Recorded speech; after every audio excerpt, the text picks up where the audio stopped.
Madam, ఈ సూర్యగ్రహణం ప్రభావం మరి కర్కాటక రాశి మీద ఎలా ఉండబోతుందంటారు? కర్కాటక రాశి వాళ్ళకి కొంచెం ఇబ్బందికరమనే చెప్పాలన్నమాట. ఓకే. ఎందుకంటే వీళ్ళకి కూడా ఇంట్లో ఉన్న పెద్దల ఇది ఎక్కువ అవుతుంది. అంటే ఏంటి వాళ్ళ మీద ధ్యానం పెట్టడం గాని, ధ్యాస పెట్టడం గాని, లేకపోతే వాళ్ళని ముందుకు తీసుకురావడం అంటే మెడికల్‌గా నేను చెప్పేది. హ్మ్. కొంతవరకు ఏంటంటే మెడికల్‌గా ఇబ్బంది పడే సూచనలు మనకి ఎక్కువ కనిపిస్తున్నాయన్నమాట. అంటే ఏంటి ఖర్చులనేవి చాలా విపరీతంగా కనిపిస్తున్నాయి. ఓకే. అదొకటే కాకుండా అష్టమ పొజిషన్‌లో అవుతోంది.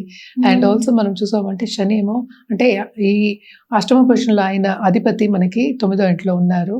అండ్ హ్మ్. ఆల్సో ప్రస్తుతం ఏంటంటే ఈ గ్రహణం మూలాన వీళ్ళకి నెగెటివ్ ఎఫెక్ట్స్ మనకి ఎక్కువ కనిపిస్తోంది. మనం ఎప్పటికైనా మాట్లాడుకునేది ఏంటంటే 7th హౌస్ ఎప్పటికైనా ఎఫెక్ట్ అవుతుంది గ్రహణం నుంచి అంటాం. ఇక్కడ హ్మ్. ఏంటంటే మనకి ధనిష్ట జస్ట్ కాలు అడుగు పెట్టగానే మనకి అవుతోంది గనక కర్కాటక రాశి వాళ్ళకి కూడా అంత బాలేదు ఈ గ్రహణం మూలాని అని చెప్పడం జరుగుతోంది. అంటే ఇంటర్పర్సనల్ రిలేషన్‌షిప్స్ కొంతవరకు దెబ్బతినే ఛాన్సెస్ మనకి ఎక్కువ కర్కాటక రాశి వాళ్ళకి కనిపిస్తోందనమాట.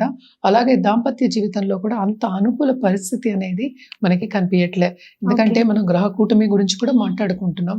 అది హ్మ్. 8థ్ ఇంట్లో అవుతోంది గనక, రాహుతో పాటు ఉంటున్నారు కనుక అండ్ ఆల్సో సెకండ్‌లో మనకి కేతు. మళ్ళా ఏంటంటే నెక్స్ట్ మంత్ అంటే మార్చ్‌లో వితిన్ 15 డేస్ మనకేంటి మళ్ళా గ్రహణం వస్తోంది. సో, హ్మ్. చాలా మటుకు కర్కాటక రాశి వాళ్ళకి నెగెటివ్ ఎఫెక్ట్స్ అనేవి మనకి ఎక్కువ కనిపిస్తున్నాయన్నమాట.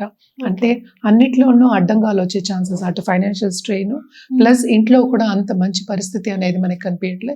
హెల్త్ హ్మ్. రీత్యా కూడా కొంచెం చూసుకోవాలి. సెన్సిటివ్ అయ్యే ఛాన్సెస్ మనకు కనిపిస్తున్నాయి. ఓకే. ఎక్కువ విపరీతమైన ఖర్చు అనేది మనకి కనిపిస్తోందనమాట. అండ్ హ్మ్. ఆల్సో వీళ్ళు కూడా తప్పక పరిహారాలు చేయాలి. అండ్ ఆల్సో నేను చెప్పినట్టు ముందే ఒక 4 రాసుల వాళ్ళకి అంత బాలేదని అవును. చెప్పుకున్నాం కనుక గ్రహణం అయిన వెంటనే హ్మ్. కొంచెం పాటించడం అనేది మంచిది. అంటే ఏంటి స్నానం చేసి వెళ్ళి దానం ఇవ్వడం, గ్రహణం పూర్వకంగా దానం ఇవ్వడం, హ్మ్. ఒక గుడికెళ్ళి దానం ఇవ్వడం వీళ్ళకి వెరీ వెరీ ఇంపార్టెంట్ అన్నమాట. ఓకే. వీళ్ళు ఎలాంటి పరిహారాలు చేస్తే బావుంటుందంటారు మేడం? తప్పక రాహుకేతు పూజలు చేయడం గాని, హోమాలు చేయడం గాని దాంట్లో కలుసుకోవచ్చు. ఓకే. కలుసుకోవడం గాని వెరీ వెరీ ఇంపార్టెంట్. అదొకటే కాకుండాను ప్రదక్షిణ చేయడం అంటే నవగ్రహాల ప్రదక్షిణ చేయడం చాలా చాలా మంచిదన్నమాట. అండ్ హ్మ్. ఆల్సో సూర్యుడికి అర్ఘ్యం ఇవ్వడం హ్మ్. అండ్ ఆల్సో సింధూరం అంటే ఏంటి మనకి సింధూర కలర్ ఉంటుంది కదా! అవును. ఎస్పెషల్లీ ఆ రోజు హ్మ్. గుడికెళ్ళి ప్రార్థన చేసి సింధూరం పెట్టుకోవడం అనేది వెరీ హ్మ్. Very important. అండ్ హ్మ్. ఆల్సో మనం రుద్రాక్ష విషయానికొస్తే కనుక తప్పక వీళ్ళు కూడాను పంచముఖి రుద్రాక్ష తీసుకొని ఒక జపం చేసుకోవడం. ఏంటంటే ఓం నమః శివాయ అని చేసుకోవడం కూడా మంచిదే. ఒక మాల చేయండి. అండ్ ఆల్సో 3 గంటలు మనకి గ్రహణం టైం ఉంది. ఆ టైంలో ఎంత అంటే ఒక మాల మనకి 10 మినిట్సే అవుతుంది. అవును. Not even 10 minutes. నేనైతే 1 మినిట్‌లో ఫినిష్ చేస్తా. సో, హ్మ్. ఆ టైంలో అట్‌లీస్ట్ ఒక మాల అయినా కంటిన్యూయస్‌గా జపం చేసుకోవడం అనేది వెరీ వెరీ ఇంపార్టెంట్ అన్నమాట.